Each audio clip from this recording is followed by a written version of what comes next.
সরকার sex free করবে, লেখেলেন 2030 সালের মধ্যে ভারতবর্ষটা সেক্স ফ্রি হবে। রাস্তাঘাটে সেক্স করতে পারো, অসুবিধা নেই। London sex free, Japan German sex free, America sex free, France sex free. বড় কষ্ট লাগে। অনেক ছেলের মনে মনে হবে সালা সেক্স ফ্রি দেশে যাওয়াই ভালো, তাই না? আল্লাহর কসম, যদি তুমি বেঁচে আছো তা আল্লাহ তোমাকে হেফাজত করেছে। আল্লাহর কাছে দোয়া করি, আল্লাহ এইরকম বালা মুসিবত আর এই আলামত আসার আগে তুমি তোমার পেয়ারা করে নিয়ে তুলে নিও এই সমাজ থেকে। যার কারণ শুনেলে নবীজি সাল্লাল্লাহু আলাইহি সাল্লাম শিক্ষা দিয়েছেন, সাহাবীরা শিক্ষা অর্জন করেছেন। জোরে বলুন সুবহানাল্লাহ। এই মাদ্রাসা শিক্ষা এর বুনিয়াদ রাখা হয়েছে শুনে মসজিদে নববীতে। জোরে বলুন সুবহানাল্লাহ। মসজিদে নববীতে আমিরুল মুমিনিন হযরত ওমর ফারুক রাদিয়াল্লাহু তাআলা আনহু যেদিন আমিরুল মুমিনিন হলেন, সকালবেলায় ব্যবসায়ী বেরিয়ে যাচ্ছে, বেঈমান কাফেররা দেখছে আমির হয়েছে, বেরিয়ে যাচ্ছে। সাহাবীরা এসে গোল করে ঘিরে ধরলেন, হে আমিরুল মুমিনিন, আপনি চলে যাচ্ছেন মার্কেটে ব্যবসা করতে, আমাদেরকে দিন শিক্ষা কে দিবে? আমিরুল মুমিনিন বললেন, তাহলে আমার সংসার কি করে চলবে আমি ব্যবসা না করলে? বলে, হে আমিরুল মুমিনিন, আপনি আমাদেরকে দিনের শিক্ষা দেন, আমরা বাইতুল মাল থেকে আপনাকে বেতন দেব। জোরে বলুন সুবহানাল্লাহ। তখন থেকে দিনী শিক্ষার প্রতিষ্ঠান হলো নবীজির জামানা থেকে ওই মসজিদে নববীতে কোরআনের দরস দেয়া হয়। আজও সেই জায়গা আছে, আর সেটারই বুনিয়াদ হচ্ছে মাদ্রাসা। জোরে বলুন সুবহানাল্লাহ। আজও মক্কা মদিনায় নবীজি যেভাবে দরস দিয়েছেন, কোরআনের শিক্ষা দিয়েছেন, আজও সেখানে কোরআনের দরস দেয়া হয়। আপনার মাদ্রাসায় কোরআনের দরস দেয়া হয়। শুনেলেন ভারতকে কিভাবে দ্বিমত ভাবে চেটে ফেলেছে বেঈমান কাফেররা। আমি দেখলাম আসামেতে, আসামের মুখ্যমন্ত্রী তিনি হচ্ছেন শ্রী হিমন্ত বিশ্ব শর্মাজি,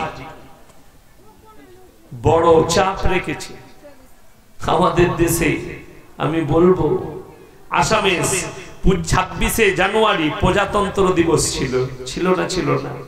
বহু স্কুল কলেজে মাদ্রাসায় প্রজাতন্ত্র দিবস পালন হয়েছে, আমাদের মাদ্রাসাতেও হয়েছে। আসামের একটা মাদ্রাসা এইরকম আপনাদের মতো ছোট মাদ্রাসা, এই মাদ্রাসার সামনে ময়দানে প্রজাতন্ত্র দিবস পালন হচ্ছে। সেখানে মৌলবীরা দাঁড়িয়ে আছে, ছাত্ররা দাঁড়িয়ে আছে, মিডিয়া ডাকা হয়েছে। মিডিয়ার সামনে বলছে ভারত মাতা কি, সবাই বলছে, ছাত্ররা জয়, কি বুঝলে, বন্দে মাতারাম, তারাও ছাত্ররাও বলছে। মিডিয়ারা ওটাকে ভাইরাল করছে, ये हिंदुस्तान का भाईचारा है। সেই মৌলবীরা মনে করছে মহান কাজ করেছি। সেখানে দেখলাম অনেক আমার হিন্দু ভাই কমেন্টে লিখেছে, এটাই হচ্ছে হিন্দুস্তানের সংস্কৃতি। তো ঈদের সময় মোদিজিকে বল না নামাজ পড়ে না কেন ঈদের? তুই কেন আসিস না নামাজ পড়তে? জুম্মার দিনে আয় আমাদের বয়ান শুনতে, নামাজ পড়তে, অসুবিধা নাই যদি সংস্কৃতি হয় ভারতে। বড় কষ্ট লাগে যে মৌলবীরা এই ধরনের কুকাজ করেছে। শুনেলেন ভারতের প্রতি ভক্তি আমার কম নেই, আমরাও বলি সারে জাহাं से अच्छा हिंदुस्तान हमारा, हम बुलबुले हैं उसके। বলি না, বলতে আমাদের দ্বিধাবোধ নেই। কিন্তু ভারত মাতা কি জয় আমি বলবো না, মৌলবী আসি। সকলে জোরে বলুন, বলবেন কেন? যদি বলেন বলতে, আমি বলবো হিন্দুস্তান কি জয় हो। সকলে বলবো না? জোরে বলুন, हमारा हिंदुस्तान महान है। জোরে বলুন না, हिंदुस्तान की जय हो বলুন। আরে বলেন না কেন? আরে এই মিডিয়াওয়ালারা শুনবে, হারাম কররা আমার বয়ান শুনে, তারা শুনুক। মানিক চকের লোকরা বলেছে আমরা আমাদের হিন্দুস্তানকে ভালোবাসি, ভারত মাতা কি জয় যদি আমার মতো মৌলবি না বলি আমি দেশের গাদ্দার। তাইলে তুমি যদি নারায়ে তাকবীর আল্লাহু আকবার না বলো তুমিও গাদ্দার। তোমার থেকে বড় গাদ্দার কেউ নেই। ওটা তো আমার আল্লাহর ডাক। বলো না, বড় কষ্ট লাগে শুনে। এডুকেশন না থাকলে, মুসলমান প্রতিবাদ করার জবান না থাকলে কি কষ্ট হয় আর কোথায় গিয়ে পৌঁছায়।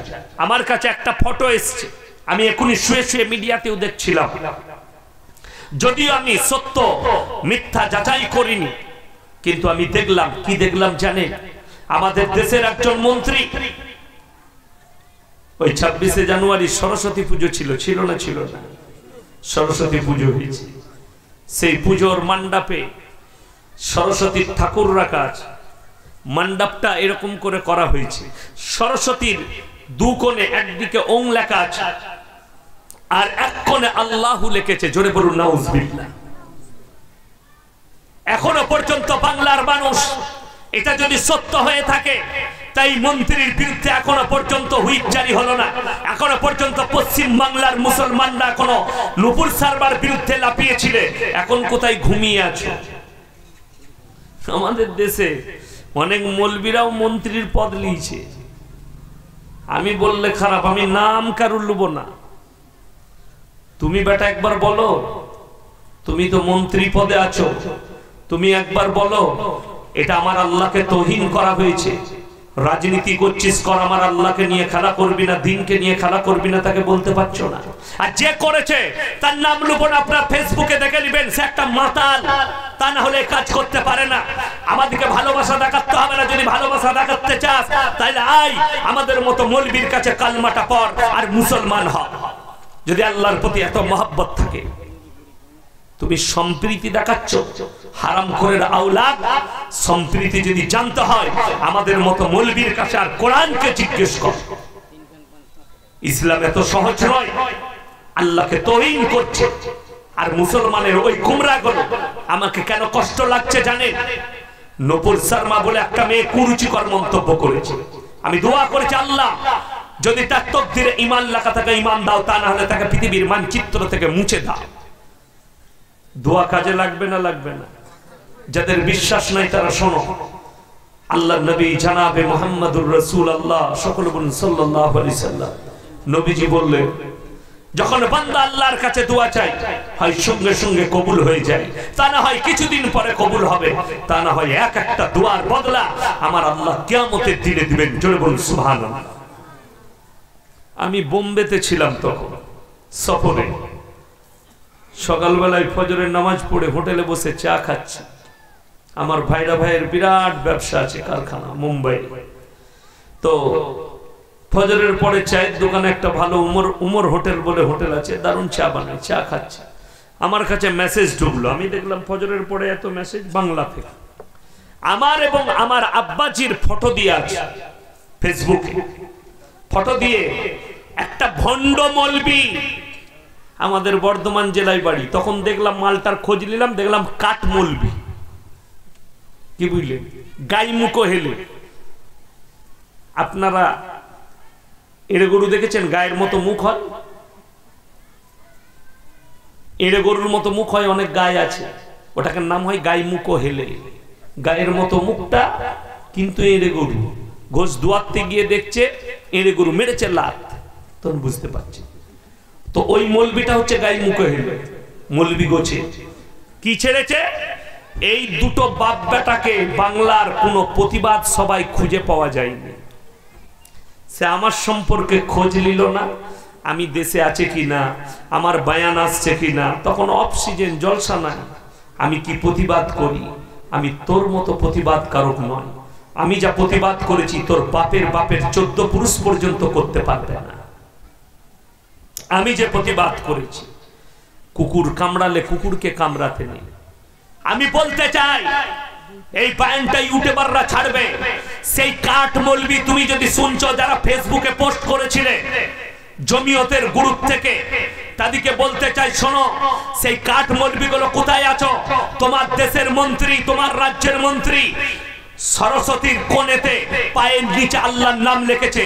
তুমি যদি প্রতিবাদ না করো তো আমি 100% বুঝতে পারবো তুমি হচ্ছে চামচা, আর তোমাকে আল্লাহ যেন গ্রেফতারিতে নাই কিয়ামতের দিনে তোমার মতো মৌলবীকে। ওই জন্য আমি বলেছি কোরআনে আছে ইন্নাল্লাযীনা ইয়াকতুমুনা মা আনজালাল্লাহু মিনাল কিতাব ওয়া ইয়াশতারুনা বিহি থামানান কালীলা উলাইকা মা ইয়াকুলুনা ফি বুতুনিহিম ইল্লান নার। হে নবী, তোমাদের মধ্যে কিছু আলেম থাকবে, দুনিয়াতে এমন কিছু আলেম থাকবে যারা আমার কোরআনের আয়াতকে লুকুবে নিজেদের পেট চালাবার জন্য। তাদেরকে আমি কিয়ামতের দিনে কঠিন মারহালায় ফেলিয়ে দেব, কঠিন আযাবে তারা নিজেদের পেটেতে আগুন ছাড়া আর কিছু ভরে না। আমার কষ্ট হয়। প্রতিবাদ কাকে বলে আগে শিখো। প্রতিবাদ, আমি কলকাতাতে যাব না প্রতিবাদ করতে, আমি নবান্নে যাব না প্রতিবাদ করতে, আমি রাজপথে যাব না প্রতিবাদ করতে, আমি আমার স্টেজ থেকে প্রতিবাদ করব। তাদের শরীরে যদি মানুষের চামড়া থাকে তারা ইস্তেগফার করবে, আর আমার কাছে ইসলামের কাছে ভুল স্বীকার করবে। আমি ভয় করি না কেউ। আল্লাহ মাফ করুক আমার ভাই। আল্লাহ তাআলা এত বড় দুনিয়া কায়নাত দিয়েছে, যারা ফুটানি করছে, যারা আমার আল্লাহকে চিনতে পারেননি। শুনেন, অনেকজন আমাদিকে বলে কি জানে, সেদিন আমাকে একজন প্রশ্ন দিয়েছে, আপনারা মৌলবীরা তো যাকাত ফিতরা সদকার পয়সা খেয়ে মানুষ হয়েছে, মৌলবী হয়েছে। আমি বললাম আলহামদুলিল্লাহ, কিন্তু যারা যাকাত দেয় না তারা কি খায়? কথাটা বুঝতে পারেননি আমার? এক বালতি দুধে যদি দুটো মুত পড়ে যায়, খাওয়া চলবে দুধটা? কথা বলে না কেন এরা? খাবেন? খাবেন না, দুধটা ফেলে দিবেন। শোনো, যারা যাকাত দেয় না ওই রকম তারা গরিব আর ইতিমের মালকে ভক্ষণ করছে, যাকাতের মাল মেরে খাচ্ছ। যারা ওসর দেয় না তারা গরিব আর ইতিমের মালকে মেরে খাচ্ছেন। লেখে নিয়ে যান, যারা চাষি আছেন, যারা বড় লোক আছেন তারা লেখুন, যারা এতিম মিসকিনের কাছে তার হক পৌঁছায় না, আল্লাহ কিয়ামতের দিনে কঠিন গ্রেফতারি করবে তাদের। আপনি বলছেন আপনার জমিতে বরকত হয় না কেন, আপনার ধানে বরকত হয় না কেন, আপনার গমে বরকত হয় না কেন, আপনার রায়েতে বরকত হয় না কেন? হবে কি করে? তুমি আল্লাহর হকটা বার করেছো, গরিবের হক বার করেছো, তুমি ওসর দিয়েছো, তুমি যাকাত দিয়েছো, দিতে পারোনি। আর তুমি আমাদের মতো মৌলবীকে বলছো আপনারা যাকাতের পয়সা খান, আপনারা সদকার পয়সা খান। আরে হারামখোর, তুই যদি লাখে ২৫০০ টাকা যাকাত না দিস, তাইলে যাকাত যদি না দিস তুই তো যাকাতের পয়সা খাচ্ছিস। কথাটা বুঝতে পারেননি? তুমিও যাকাতের পয়সা খেলে লাখে ২৫০০ বার করে দাও, তুমি খাঁটি টাকাটা খাবে। সবাই হাত তুলে বলুন আমরা আজ থেকে যাকাত প্রদান করবো, যাদের ফরজ হবে। জোরে বলুন ইনশাআল্লাহ। ওসর সবাই দিবেন, জোরে বলুন ইনশাআল্লাহ। ওসর কেউ বাদ দিবেন না। আল্লাহ মাল দিয়েছে দেন। যদি ধান না হয় ওসর লাগবে? কথা বলে না, লাগবে না। হয়েছে আপনি দেন, যে বছর হবে না দিবেন না, যতটা হবে ততটা দিবেন। কথাটা বুঝতে পারেন? যেটুকু হবে সেটুকু দিবেন। যেদিনে হবে না, ধানটা গোটাই পচে গেল, ধানই হয়নি, সব নষ্ট হয়ে গেল, আপনাকে ওসর লাগবে না, অসুবিধা নেই। হলে লাগবে, না হলে লাগবে না। মানুষের দুর্বলতা বলুন। এই আমাদের বর্তমানে মেমারি ফেমারি, আমাদের বর্ধমানে আমাদের পাশে গুসকারা প্রচুর আলু চাষ হয়, জানেন তো? আলু, প্রচুর আলু হয়। আর আমার এলাকাটা ধানের এলাকা, তো এই আলুর সিজন আসছে। যে বছরে দাম কম হয় সে বছরে খালি ফোন ঢুকে, হুজুর আপনার মাদ্রাসার লেগে 20 বস্তা আলু রেখেছি, 25 বস্তা। একজন আমাকে ফোন করে বলছে আপনার মাদ্রাসার লেগে 25 বস্তা আলু রেখেছি। 25 বস্তা আলুর দাম 2500 টাকা, আর ভ্যান ভাড়া হচ্ছে 3000 টাকা। আমি বললাম বাবা আলুটা তুই ঘরে রেখে দে, তুই খেয়ে এলে আমি এখানে কিনে নেব। 3000 টাকা ভ্যান ভাড়া। আর যে বছরে 1000 টাকা বস্তা, 700 টাকা বস্তা। ফোন করছি আর খালি ভাবি ফোন তুলছে, ভাই কোথা গো? বলে নেই, কিন্তু ঘরেই মাল শুয়ে আছে। ওই যে আলুর দাম 1000 টাকা বলে আর ফোন তুলবে না। বড় কষ্ট লাগে এগুলো, কি বুঝলেন? দাম বেশি হলে ফোন তুলবে না, দাম কম হলে মলি সাহেব রেখে দিয়েছি তাড়াতাড়ি আসুন আপনার লেগে 20 বস্তা। আবে 20 বস্তায় 2000 টাকা দাম আর 2500 টাকা ভ্যান ভাড়া, তো আমি তো 20 বস্তা এখানে কিনে নেব। তোর কাছে যাবো কেন? ভ্যান ভাড়াতে আমার আলু হয়ে যাবে না। দাম বেশি হোক আর কম হোক, যাকাত দাও, ওষুধ দাও, দাম বেশি হোক আর কম হোক ওষুধটা তুমি বার করে দাও। কার জন্য? এতিম মিসকিন গরিবের জন্য। আল্লাহ মাল ওই জন্য মালদারকে দিয়েছে, তুমি গরিবের খেয়াল রাখো। গরিবকে এই জন্য করেছে, তোমরা বড় লোকের মাল বড় লোকরা দিবে, তোমরা হালাল খাবে আর আল্লাহর কাছে শুকর আদায় করবে। আল্লাহ তুমি আমাকে মাল দাও, আল্লাহ চাইলে তোমাকেও মাল দিবে। সকলে বলুন রুজির মালিক কে? আরো জোরে বলুন কে? আল্লাহ। আমাদের দেশের লোক কিন্তু এটা ভাবে না। দুটো ছেলেকে মানুষ করছে, কেরালায় কাজ করে, বলছে আমি আমার ছেলেকে খাইয়ে মানুষ করছি। তো বাহানা, রুজি দান করে আল্লাহ। মৃত্যু, হায়াত, মত, ভালো মন্দ, কল্যাণ অকল্যাণ, দুঃখ কষ্ট সবের মালিক হচ্ছেন আমার আল্লাহ রাব্বুল আলামিন। আল্লাহ ছাড়া ভালো মন্দ, কল্যাণ অকল্যাণের মালিক পৃথিবীতে কেউ নেই। এটা মানুষ জানে না।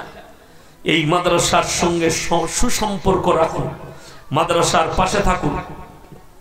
সবাই নিয়ত করলেন আজ থেকে ছেলেদিকে এডুকেশন আর শিক্ষা দেবো। জোরে বলুন ইনশাআল্লাহ। শিক্ষা দেন, এডুকেশন দেন।